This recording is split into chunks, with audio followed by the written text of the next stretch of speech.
Hello friends, welcome to Fateh classes. YouTube पर जो आपकी ये क्लासेस लग रही है, जिसके अंदर हमने राजनीति विज्ञान की एक क्लास लगाई थी और उसके अंदर हमने जो टॉपिक किया था वो प्रस्तावना का टॉपिक किया था। प्रस्तावना, उस टॉपिक को हमने कंप्लीट किया था। प्रस्तावना में क्या लिखित है, कौन कौन से भाग है और किस प्रकार उसके अंदर उद्देश्य हमारे लिखित है, उसको हमने कंप्लीट किया था। आज जो हम करने वाले हैं वो है हमारा मौलिक अधिकार, जो आपका रीट का सेकंड चैप्टर है। आपके जो रीट का सिलेबस है उसके अंदर फर्स्ट आपकी प्रस्तावना थी, उसको हमने कंप्लीट किया था और सेकंड जो आपका है वो है मौलिक अधिकार। आज हम मौलिक अधिकार में पढ़ने वाले हैं, इसका अर्थ पढ़ेंगे, इसकी कुछ हम विशेषताएं पढ़ेंगे मौलिक अधिकार की। उसके बाद मौलिक अधिकार कितने प्रकार के हैं वो भी हम पढ़ने वाले हैं। तो हम शुरू करते हैं मौलिक अधिकार। सबसे पहले आता है मौलिक अधिकार होता है वो क्या होते हैं भी, किसे मौलिक अधिकार कहते हैं, हम इसके बारे में हम पढ़ने वाले हैं।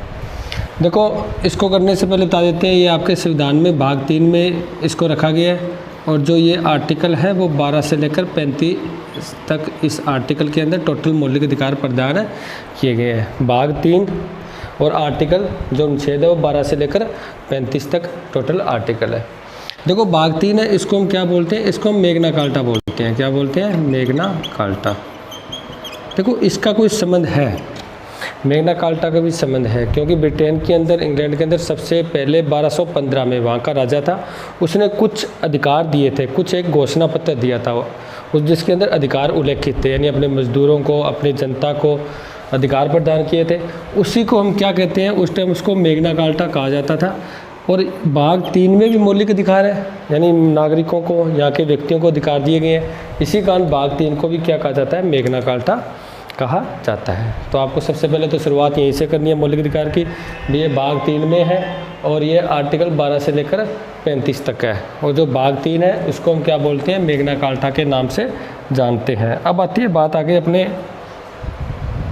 मौलिक अधिकारों के बारे में। देखो, एक होते हैं मानव अधिकार और एक होते हैं मौलिक अधिकार। इनके बारे में थोड़ा बहुत हम पढ़ लेते हैं, क्या चीज़ होती है। देखो, मौलिक अधिकार करने से पहले, मौलिक अधिकार से पहले की जितनी भी हिस्ट्री है, जितना भी इतिहास है, उसके बारे में हम पढ़ने वाले हैं, ताकि हमें पता चले कि मौलिक अधिकार क्या है, क्या चीज़ है, इसको संविधान में किस प्रकार उल्लेखित किया गया था, इसके बारे में टोटल हम पढ़ने वाले हैं। देखो, जो मानव अधिकार होते हैं ना, आप इसको एक सिंपल सी लैंग्वेज में समझ सकते हो भी, ये कुछ क्षेत्र, देश में बंधे हुए नहीं होते, में बंधे हुए नहीं होते, क्योंकि ये अधिकार वो होते हैं जो जन्म से ही प्राप्त हो जाते हैं, चाहे वो अमेरिका है, भारत है, चीन है, कहीं भी कोई भी देश है, वहाँ पर जैसे बच्चा जन्म लेता है, यानी ये वो होते हैं जो जन्म से ही प्राप्त हो जाते हैं। तो इसका मतलब ये कोई क्षेत्र में या कोई आप कह सकते हो स्थान या कोई देश, राज्य में बंधे हुए नहीं होते, ये सभी देश के अंदर समान प्रकार से पाए जाते हैं। अब आता है मौलिक अधिकार क्या होता है। ऐसे मानव अधिकार जिनको संविधान में उल्लेखित कर दिया जाता है, जिनको संविधान में उल्लेखित कर दिया जाता है, अपने नागरिकों को संविधान में, संविधान के द्वारा जो अधिकार दिए जाते हैं उसे हम क्या बोलते हैं, मौलिक अधिकार। और भारत के अंदर भी क्या है, हमारे नागरिकों को भाग 3 के अंदर कुछ अधिकार दिए गए हैं, इसी कारण इनको हम क्या बोलते हैं, मौलिक अधिकार कहते हैं। तो देखो, हमने क्या समझा, एक तो हमने ये 3 पार्ट्स किए इसके। तो मेग्ना कार्टा कौन सा भाग होता है, भाग 3 होता है, या मेग्ना कार्टा कौन से भाग को कहा जाता है। अगर छोटा सा आंसर क्वेश्चन आ जाए आपको भी, मेग्ना कार्टा किसको कहा जाता है, तो आप कहोगे भाग 3 को क्या कहा जाता है, मेग्ना कार्टा के नाम से जाना जाता है। अब बात करते हैं मानव अधिकार क्या होता है। तो क्षेत्र विशेष में बंधा हुआ नहीं होता, या कोई स्थान या देश का उनका कोई विशेष अधिकार नहीं होता, ये सभी क्षेत्रों में जैसे ही बच्चा जन्म लेता है, जन्म लेते ही प्राप्त हो जाता है। यानी मानव अधिकार वो होते हैं जो सभी क्षेत्रों में पाए जाते हैं, सभी देशों में समान रूप से पाए जाते हैं। मौलिक अधिकार वो होते हैं जो प्रत्येक देश अपने संविधान में अपने नागरिकों को कुछ अधिकार प्रदान करता है, जिनको हम क्या बोलते हैं, मौलिक अधिकार कहते हैं। भारत ने भी अपने संविधान के अंदर व्यक्तियों को, यहाँ के नागरिकों को कुछ अधिकार प्रदान किए हैं, उनका नाम दिया गया है मौलिक अधिकार। तो आप ये कह सकते हो जो संविधान में उल्लेखित होते हैं, या जो संविधान के द्वारा जो नागरिकों को अधिकार प्रदान किए जाते हैं, उनको हम क्या कहते हैं, मौलिक अधिकार कहते हैं। तो सबसे पहले 1215 के अंदर ब्रिटेन के अंदर वहाँ के राजा ने अपने मजदूरों को, अपने नागरिकों को कुछ अधिकार दिए थे, ठीक है, वहीं से मैग्ना कार्टा इसका नाम पड़ा था। तो उसके बाद हम नेक्स्ट पढ़ते हैं। देखो जो मौलिक अधिकार होते हैं ना, अगर हम अपने संविधान की बात करें तो जो शब्द आता है एक तो मूल संविधान, ध्यान रखना तब भी मूल संविधान की बात आ रही है। इसका मतलब जब इसका निर्माण हुआ था 26 नवंबर 1949 को और 26 जनवरी 1950 को ये लागू हुआ था। इस चीज़ को हम कर चुके हैं, यानी उस टाइम की बात हो रही है जब मूल संविधान की बात आती है। कभी देख लेना, कोई भी प्रश्न आता है आपका, मूल संविधान में कितने आर्टिकल थे, मूल संविधान में कितने अनुसूचियाँ थी, मूल संविधान में कितने भाग थे, मूल संविधान में कितने मौलिक अधिकार थे, मूल संविधान में कितने नीति जो मौलिक कर्तव्य थे वो थे। यानी इसका मतलब जब भी मूल शब्द आता है इसका मतलब आपको स्टार्टिंग की बात पूछी जाती है, जिस टाइम संविधान का निर्माण होकर संविधान लागू होता है, ठीक है। अब बात आती है मूल संविधान में, अगर आपको प्रश्न पूछा जाए, बहुत बार प्रश्न ये एग्जाम के अंदर रिपीट भी हुआ है, भाई मूल संविधान में हमारे कितने मौलिक अधिकार थे। देखो हमने रट्टा लगा रखा है जी 6 मौलिक अधिकार थे, लेकिन ध्यान रखना जो मूल संविधान था उस समय हमारे जो अधिकार थे वो 7 थे टोटल। कितने थे? 7 अधिकार थे। मूल संविधान में 7 हमें मौलिक अधिकार प्रदान किए गए थे। उसके अंदर अब अगर आप पूछे आपसे वर्तमान संविधान में कितने मौलिक अधिकार हैं, उस समय आप आंसर दोगे जी 6 मौलिक अधिकार है। देखो मूल संविधान में तो कितने थे? 7। वर्तमान आज जो करंट की बात कर रहे हैं उसके अंदर कितने मौलिक अधिकार है? 6 मौलिक अधिकार है। जो 6 मौलिक अधिकार है, जो एक 7वां एक अधिकार था वो था संपत्ति का अधिकार, संपत्ति का मौलिक अधिकार। देखो जो संपत्ति का मौलिक अधिकार था ना, इसको 44वें संविधान संशोधन के द्वारा, 44वां संविधान संशोधन हुआ था 1978 में। 44वां संविधान संशोधन 1978 के द्वारा इसको क्या कर दिया, संपत्ति के मौलिक अधिकार से संपत्ति के अधिकार को मौलिक अधिकार से निकाल दिया गया और उसको बना दिया गया कानूनी अधिकार। क्या बना दिया गया? कानूनी अधिकार। और कानूनी अधिकार क्या बना दिया गया? आर्टिकल 301 के तहत। आर्टिकल 301 के तहत इसको, पहले तो ये आर्टिकल 31 में था, देखो 31 है तो वो किस में आता है? 12 से 15 आर्टिकल के अंदर ही आता है, 12 से 35 के मध्य। तो पहले ये आर्टिकल 31 में मौलिक अधिकार के रूप में था और वहाँ से इसको 1978 में निकाल दिया गया और अब उसको क्या बना दिया गया? कानूनी अधिकार बना दिया गया आर्टिकल 301 के तहत। अब देखो इसके अंदर कुछ फैक्ट भी आते हैं, आपसे ऐसा हो सकता, पहले टाइम होता था अभी सीधे प्रश्न पूछ लिए जाते थे, अब थोड़ा सा प्रश्न पूछने का जो मतलब रिवाज के लो आप वो थोड़ा चेंज हो चुका है। जैसे आपसे पूछा जाए 44वां संविधान संशोधन द्वारा संपत्ति के मौलिक अधिकार को निकाल दिया। एक तो आपको ध्यान रखना 44 याद रखना आपको, क्योंकि हम ज़्यादातर जो भी संविधान संशोधन के बारे में जितने भी संविधान में बड़े बड़े चेंज हुए थे उसमें ज़्यादा हम 42वां संविधान संशोधन पढ़ते हैं, तो ये गलती मत कर देना। आपको याद रखना 44वां, क्या याद रखना है? 44वें संविधान संशोधन के द्वारा इस संपत्ति के अधिकार को मौलिक अधिकारों से निकाला गया था। अब आज संपत्ति का मौलिक अधिकार निकाला गया था, उस समय जो प्रधानमंत्री थे, इसके कुछ फैक्ट कर लेते हैं हमने। जो पीएम थे वो थे मोरारजी देसाई। कौन थे? मोरारजी देसाई। इनके बारे में पढ़े तो ये जनता पार्टी से संबंधित थे जिन्होंने ये संविधान संशोधन उसके टाइम इनके टाइम हुआ था। एक को बता देता हूँ, ये मोरारजी देसाई जो प्रधानमंत्री बने थे वो प्रथम गैर कांग्रेसी प्रधानमंत्री थे, प्रथम गैर कांग्रेसी प्रधानमंत्री। इसका मतलब मोरारजी देसाई से पहले जितने भी प्रधानमंत्री पीएम बनाए गए थे वो टोटल किससे थे? कांग्रेस से संबंधित थे। पहले अपने जो कहते थे पंडित जवाहरलाल नेहरू, उसके बाद हमारे जो इंदिरा गांधी बनी थी, और ये वो थे इंदिरा गांधी के बाद जो बने थे जनता पार्टी से संबंधित थे मोरारजी देसाई, और ये प्रथम गैर कांग्रेसी प्रधानमंत्री के रूप में जाने जाते हैं। यानी ये थे, इससे पहले जितने प्रधानमंत्री थे वो कांग्रेस के थे, लेकिन ये वो प्रधानमंत्री थे जो कांग्रेस से नहीं थे, यानी प्रथम गैर कांग्रेसी प्रधानमंत्री। इनके टाइम में 44वां संविधान संशोधन हुआ था। और एक इसके साथ ही हम इसके कुछ फैक्ट है 44 वाले भी कर लेते हैं। देखो 44वें संविधान संशोधन के बाद अंदर बहुत चेंज किया गया था। क्या किया गया था? एक तो आर्टिकल 352 के अंदर चेंज किया गया था। आर्टिकल 352 है वो हमारे आपातकाल से संबंधित है, ठीक है। राष्ट्रीय आपातकाल लगता है ना 3 प्रकार से, युद्ध की स्थिति में, एक इसके अंदर बाहरी आक्रमण की स्थिति में बाह्य आक्रमण, और एक होता है सशस्त्र विद्रोह है। इसके बारे में आपको आर्टिकल 44 के बारे में बता देता हूँ, क्योंकि हम आर्टिकल 44 क्यों पढ़ रहे हैं, क्यों ज़्यादातर अनुच्छेद 42 के रूप में आता है, 42 के रूप में आता है, लेकिन आपको वो नहीं करना है इसके अंदर 44वां करना है। तो इसके साथ आपको ये भी फैक्ट याद रखना है भाई 352 के अंदर एक चेंज ये किया गया था, उससे पहले यानी 344 में संविधान संशोधन से पहले जो 352 का यूज़ होता था, आर्टिकल 352 का यूज़ होता था, वो कैसे होता था, युद्ध, बाह्य आक्रमण और आंतरिक अशांति, आंतरिक इसके अंदर लिख लिया हम अशांति, यानी ये 3 शब्द इसके अंदर थे। मुरारजी देसाई ने क्या किया, इस एक शब्द को हटा दिया गया और इसके स्थान पर क्या जोड़ दिया गया, सशस्त्र विद्रोह को जोड़ दिया गया। इसका मतलब ये चेंज भी हुआ था वो 44 में संविधान संशोधन के आधार पर ही हुआ था, क्योंकि पहले तो इससे पहले जो हमारा 352 का यूज होता था वो युद्ध की स्थिति में होता था, बाह्य आक्रमण की स्थिति में होता था और आंतरिक अशांति की स्थिति में होता था। मुरारजी देसाई ने आंतरिक अशांति का यूज गलत ना हो, क्योंकि सबसे पहले आंतरिक अशांति के नाम पर जो पातका लगा था वो 1975 में इंदिरा गांधी ने लगाया था। तो मुरारजी देसाई ने क्या किया, ये संशोधन किया और इसके शब्द को यहाँ से हटा ही दिया गया और क्या कर दिया गया, सशस्त्र विद्रोह का उसके अंदर नाम दे दिया गया। उसके बाद आप ये भी कह सकते हो उसके अंदर जो 352 है उसको न्यायिक बनाया गया था, न्यायिक। 356 को भी न्यायिक बनाया गया था, जो राज्यों में पातका लगता है।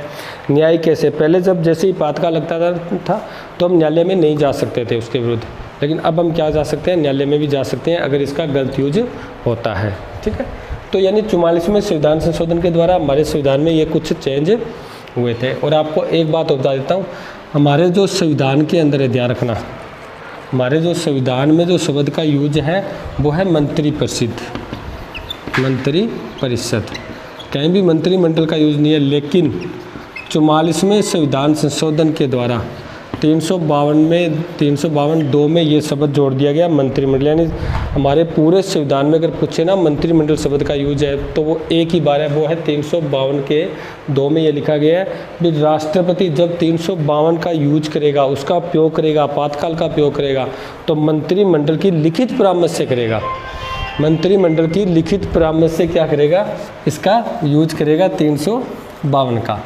तो मंत्रिपरिषद शब्द का यूज है हमारे संविधान के अंदर और मंत्रिमंडल का यूज है वो 352 में 44 में संविधान संशोधन के द्वारा सिर्फ एक ही बार है, 352 में।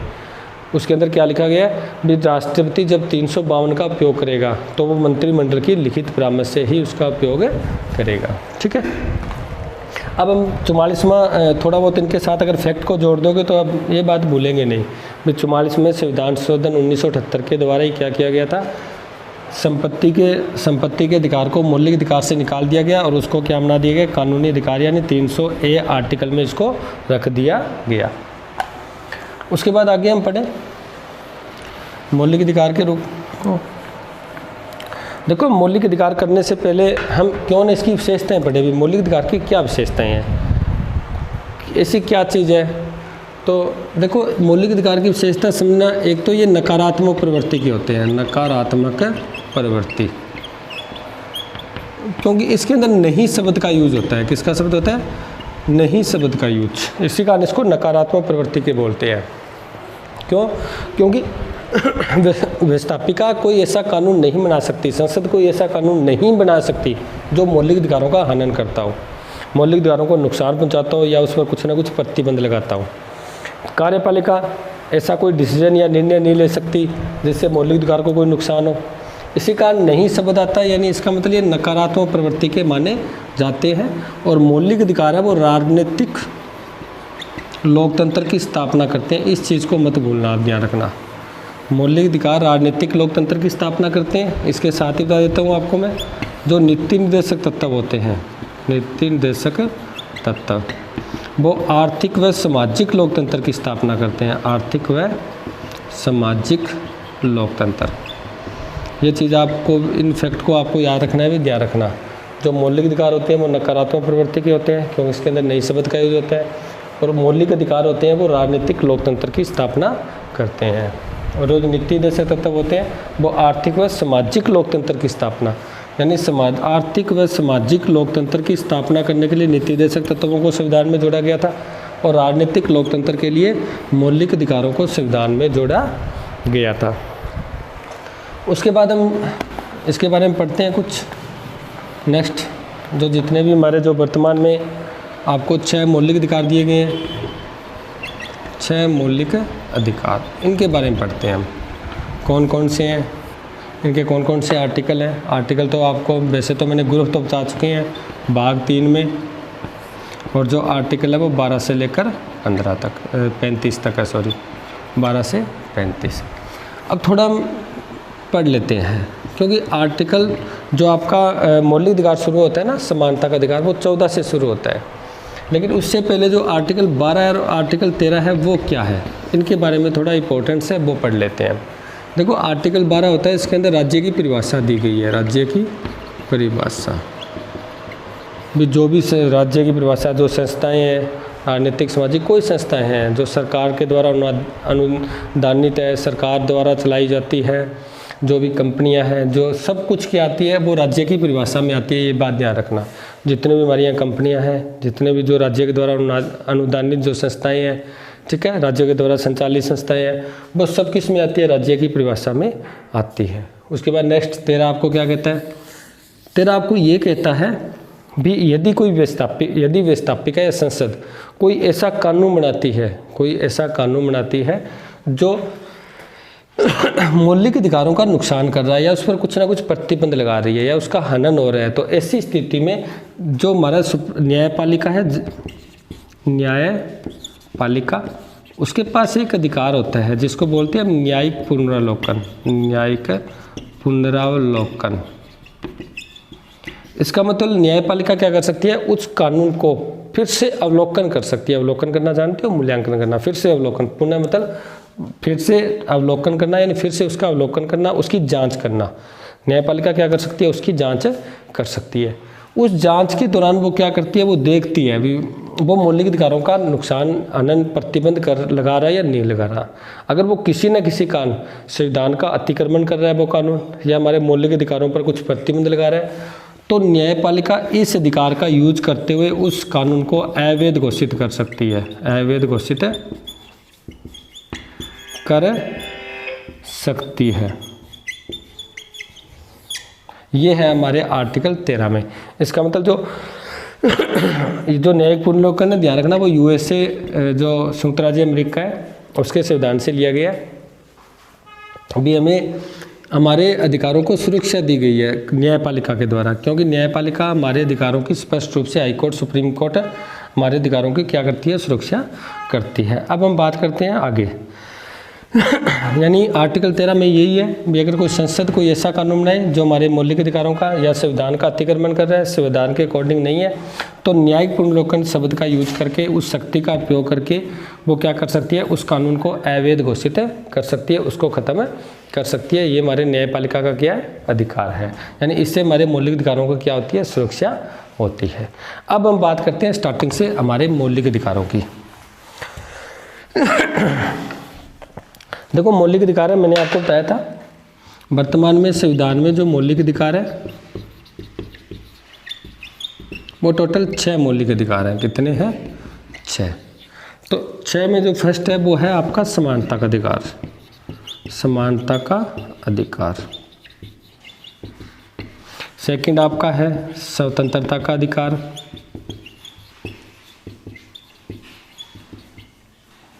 तीसरे नंबर का आपका शोषण के विरुद्ध अधिकार।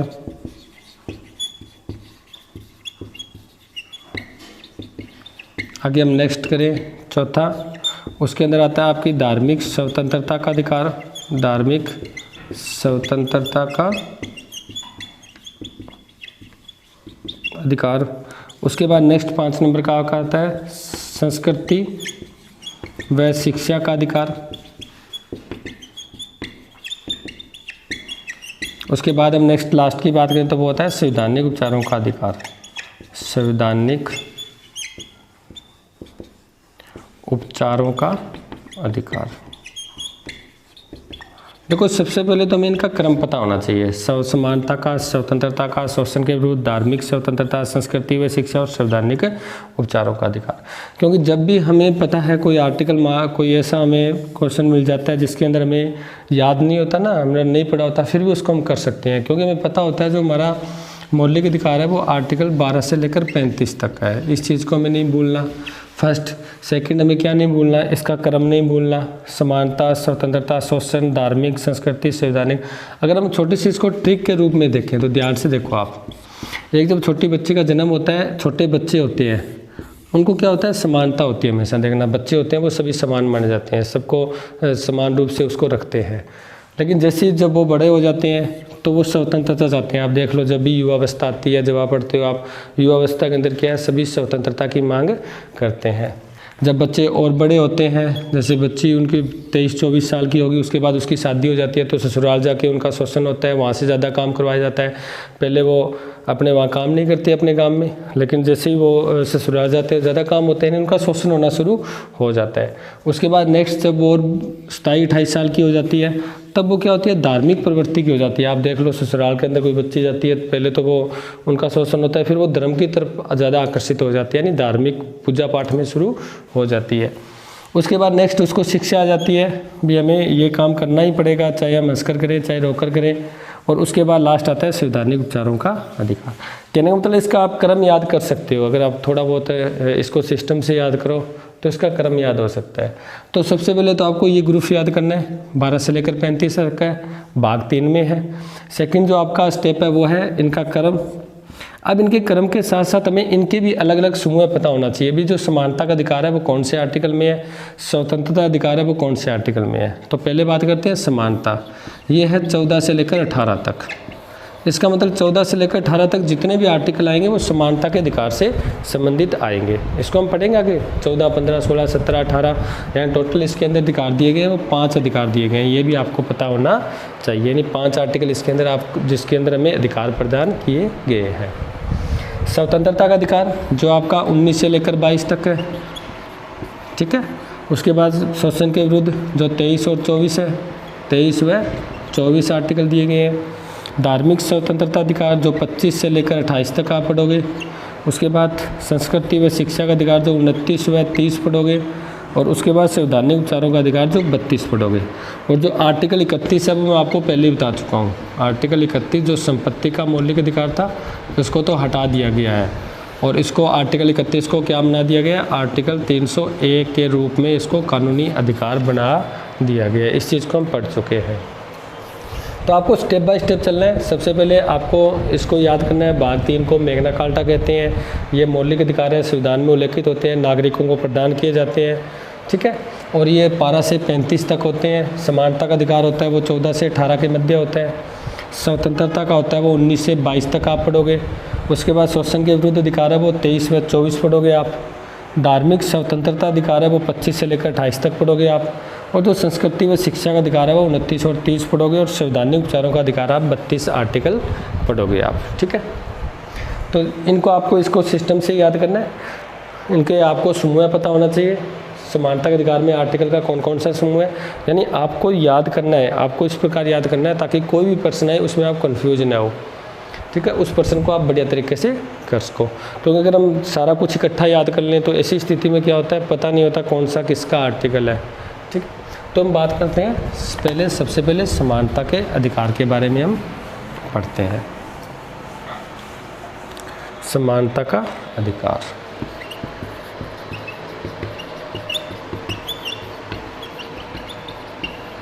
देखो जो समानता का अधिकार है ना वो आपका आर्टिकल 14 से 18 तक मिलेगा। आर्टिकल 14 से 18 तक क्या मिलेगा आपको, समानता का अधिकार मिलेगा। ये चीज़ हम पहले भी पढ़ चुके हैं। और जितनी बार जब भी हम समानता का अधिकार लिखेंगे तो साथ में हम क्या लिखेंगे, 14 और 18 शब्द लिखेंगे, ठीक है। भी आपको ये पूरा कंफर्म हो जाएगा भी जहाँ पर 14 से 18 के मध्य जितने भी अधिकार आएंगे वो टोटल समानता के अधिकार से ही संबंधित आएंगे, ठीक है। तो सबसे पहले हम आर्टिकल 14 से शुरू करते हैं। 14 से शुरू करते हैं। आर्टिकल 14 में क्या है, आर्टिकल 14 में आपका लिखा गया विधि के समक्ष समानता। विधि के समक्ष समानता, देखो, विधि के समक्ष समानता यानी विधि के समक्ष सभी समान है, कोई किसी प्रकार का भेदभाव नहीं है, अमीर गरीब का, जाति का, धर्म का, किसी के साथ कोई भेदभाव नहीं किया जाता। जैसा विधि मेरे लिए वैसी विधि आपके लिए, यानी विधि के समक्ष सभी समान है। और ये जो शब्द लिया गया था ना, वो ब्रिटेन इंग्लैंड से लिया गया था। कहाँ से लिया गया था? इंग्लैंड से। और इंग्लैंड में एक व्यक्ति था डाइसी, ठीक है, उसने विधि के समक्ष समानता की बात कही थी, विधि के शासन की बात कही थी, विधि के शासन की बात कही थी, विधि के शासन की बात अपनी बुक के अंदर। यानी कहने का मतलब है विधि के समक्ष समानता शब्द है वो इंग्लैंड से लिया गया। और इंग्लैंड का एक जो राजनीतिज्ञ था, आगे जो विचारक था, थिंकर्स था, वो डाइसी था। और डाइसी ने विधि के शासन की बात कही थी। ठीक है, तो विधि के समक्ष समानता यानी सभी विधि के समक्ष समान होंगे, कोई भी किसी के साथ कोई भेदभाव नहीं होगा, धर्म, जाति, भाषा, लिंग के आधार पर कोई भेदभाव नहीं होगा। ठीक है, लेकिन साथ में ये भी हम देख सकते हैं भी सबके साथ ऐसे भी समान भी नहीं हो सकता, कुछ भेदभाव भी होना चाहिए। जैसे मान लो एग्जाम्पल लेते हैं, एक कोई हैंडीकैप्ड व्यक्ति है, ठीक है, एक तो उससे काम करवाया जाता है, एक जो नॉर्मल सामान्य व्यक्ति होता है उससे काम कराया जाता है। अब कहते हैं भी दोनों के लिए विधि समान है, फिर तो अन्याय हो रहा है। न्याय के लिए क्या होता है, हमें कुछ ना कुछ भेदभाव भी करना पड़ता है। देखो कैसे, उसको शब्द को नाम किया था विधि का समान संरक्षण, विधि का समान संरक्षण। इसके अंदर क्या होता है, इसके अंदर भेदभाव किया जा सकता है, यानी एक नॉर्मल व्यक्ति के लिए, एक असामान्य व्यक्ति के लिए हम क्या कर सकते हैं, विधि का जो है उसको हम भेदभाव कर सकते हैं। और जो ये शब्द लिया गया था वो यूएसए से लिया गया था, संयुक्त राज्य अमेरिका से।